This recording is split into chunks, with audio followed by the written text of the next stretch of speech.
now you're heading over to part 2 of that episode right over there. Hey everyone, we're back here for the second segment with Dr. Pete. So welcome back, Pete.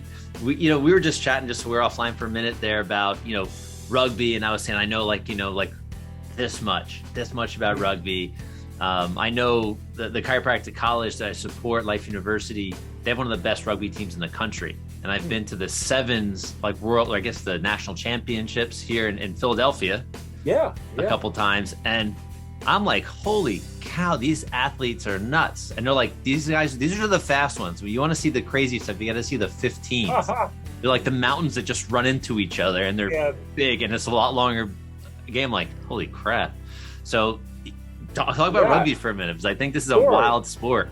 Sure. It as they say, it is a game for barbarians played by gentlemen, and it has this just great culture around it. I mean, first and foremost, the game itself is very physical and very inclusive. I mean, I've seen builds of all kinds in rugby flourish.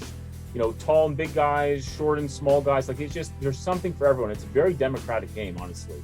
And what you'll find is that, at least in the United States, it tends to bring in people of all shapes and sizes who have experimented with a lot of different things, trying to find themselves. And it's like, oh, we'll take you in. We'll bring you into the band of brothers. So rugby in that sense is a very physical game, but there's this wonderful culture around it, which is very inclusive, a lot of camaraderie, and a lot of ritual, really.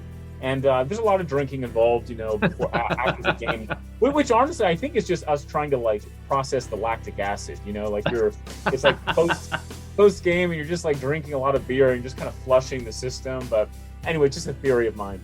But in any case, I played through college, and then in Greece for a lot of the teams that were there, and there aren't that many, but.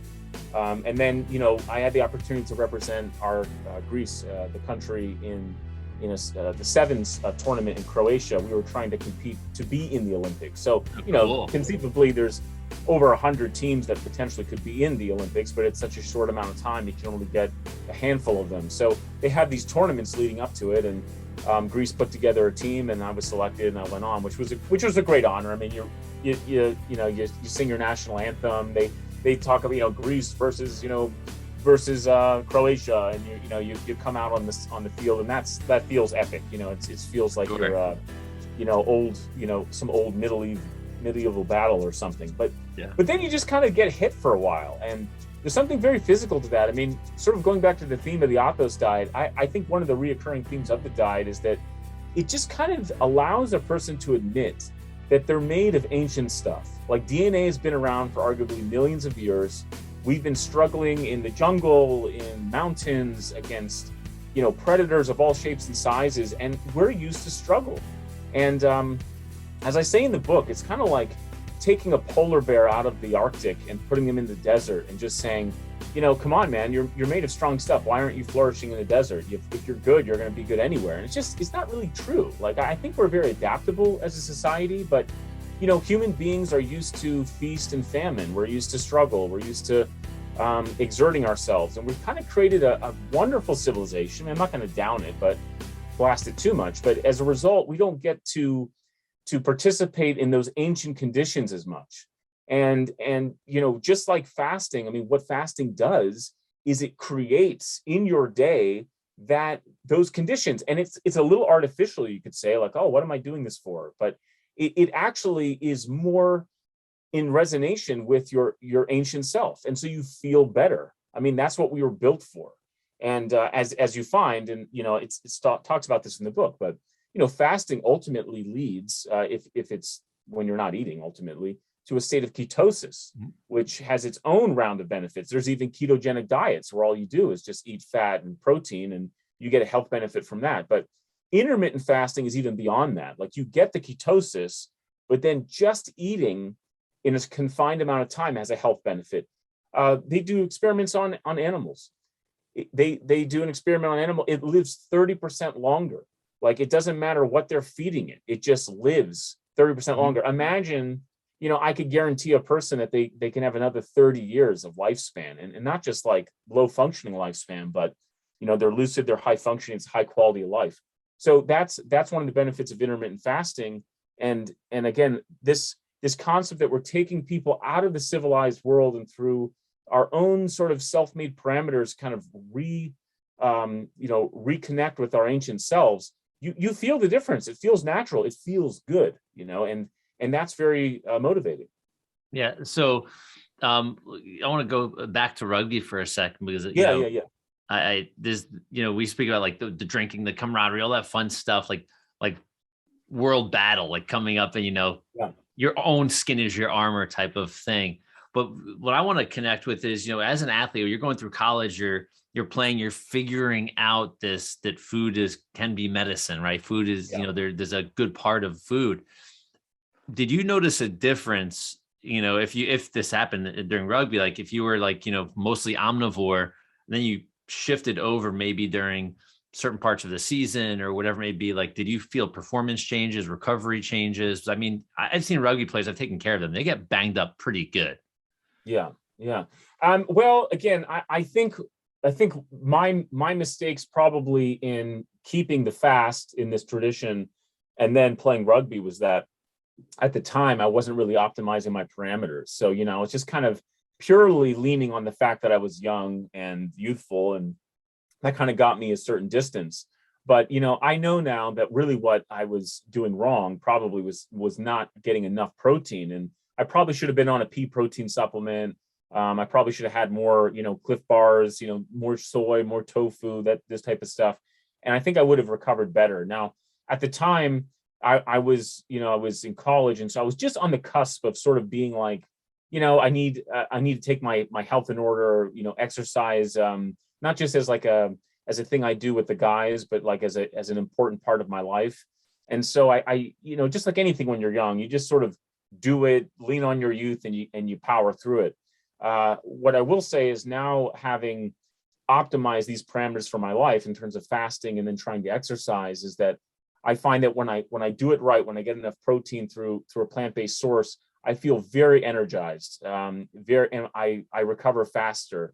And I'm not going to say that I necessarily bulk up to the extent, but I lean down. So I think it's a healthier, leaner build and cut. And so right now, when I lift a lot now, it's sort of, that's my new love now, since I don't play rugby very often, but I'm a weightlifter. And so, I'm upping that protein, and I'm recovering, and I'm lasting just as long, doing my reps and sets, et cetera. And that's been interesting. It's like, it probably is, if you can get your protein from a plant-based source, it's just like Game Changer says in the documentary. Yeah. It's very good.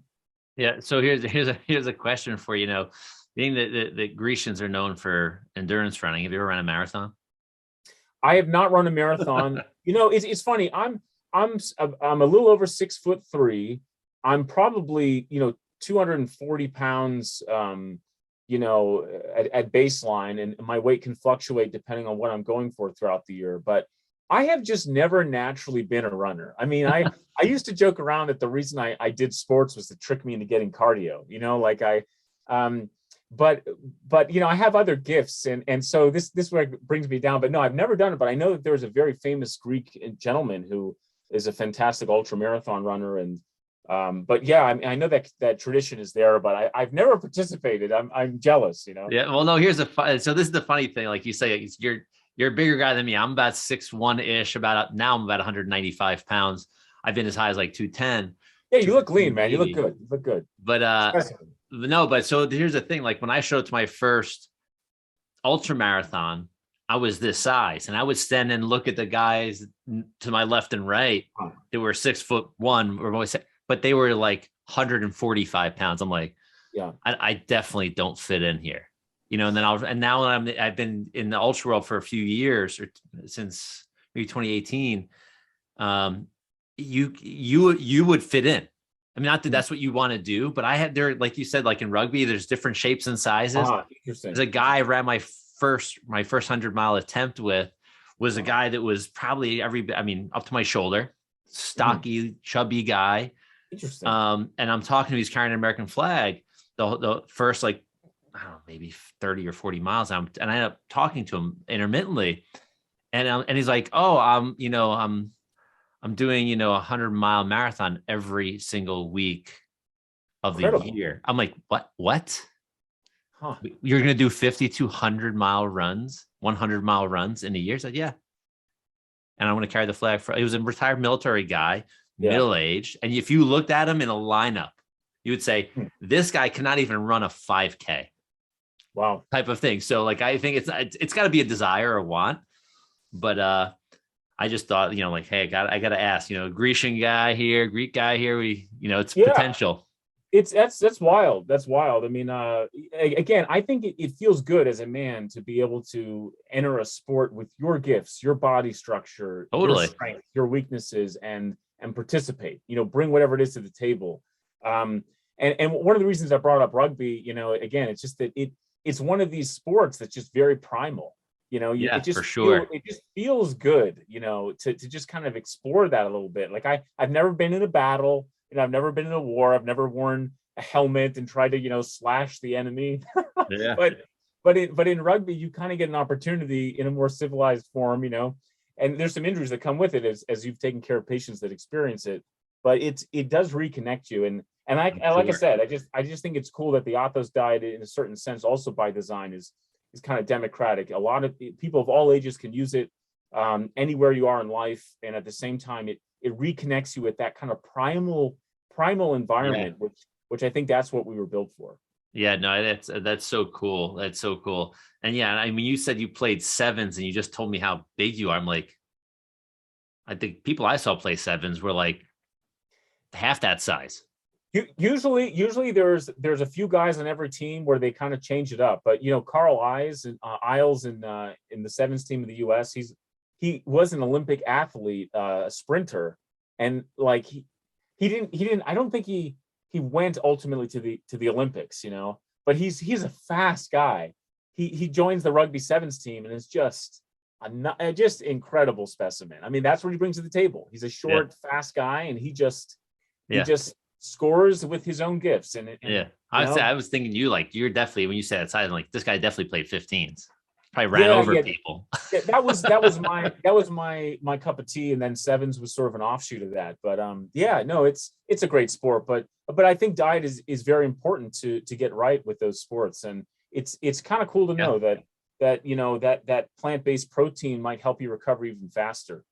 Yeah, and for those that are definitely interested in this, for the runners out there, for the other athletes, the lifters, I've interviewed lots of people on my past show as well as this show.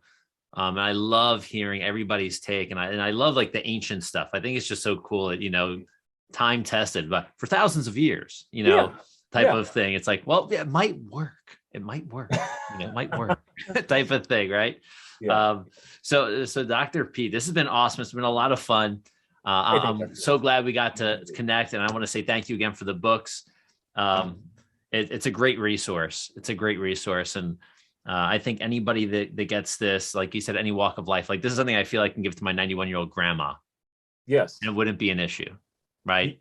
Yes, you can implement it. And it's, when I take care of patients that are diabetics, they're morbidly obese, they're working on their third ulcer and maybe even had an amputation, like this book does empower them to take their life back tomorrow, really.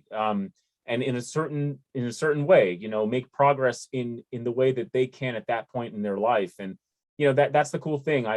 People who lift are on the diet, people who can't hardly walk or can be on the diet. Like it's a universal practice, and it uses something very ancient, like you say. And I try to build up that mysticism behind sort of the context of where this diet came from. And I think that's important too, sort of surrounding the science with some ritual, with some culture, with some community.